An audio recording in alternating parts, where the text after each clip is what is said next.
the Street Food Chef YouTube channel. We're here in Margarana War Memorial. This memorial is very well known in the region because 96 people died here. One of those people that died was I Gusti Ngurah Rai. So this is where I Gusti Ngurah Rai actually had a very big battle in the Second World War against the Dutch. And I can't believe that this is only 15 minutes away from my house. So the next dish we're going to prepare is Roroban, which is a typical classic Balinese curry. One of the only curries they have. It's very simple. It's Choko.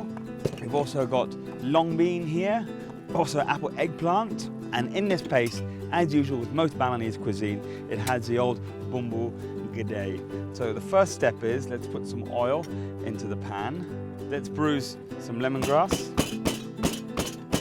Pop this into here. Also put in some salam leaf and a bit of lime leaf, because I like a little bit of chili, so I'm going to add half a chili in. Just pop that into there. So now we're going to add in the spice paste, which again is the Bumbu Gede, Bumbu Ganap.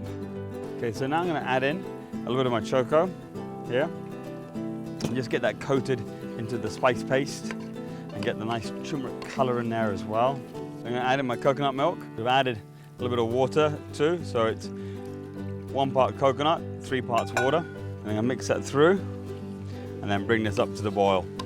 So now I think we've slowly cooked the Choko. I'm going to add in my eggplant, and I'm also going to add in some long beans as well.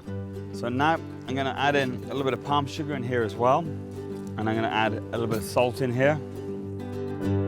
Also in this paste, we've got a little bit of shrimp paste that I didn't point out to you, and it really gives depth to a lot of the paste. And if you take it out, it just means you've got to put more sugar and more salt in. I think we're done now, so we can start to plate the dish. You can hear the children behind play. It's a very beautiful sort of place here, and it's beautiful to see that even up to this day, that the families are still visiting and interested to know what happened with their own history. Add some deep fried shallots on here. And here is my Choko and Longbean Roroban curry.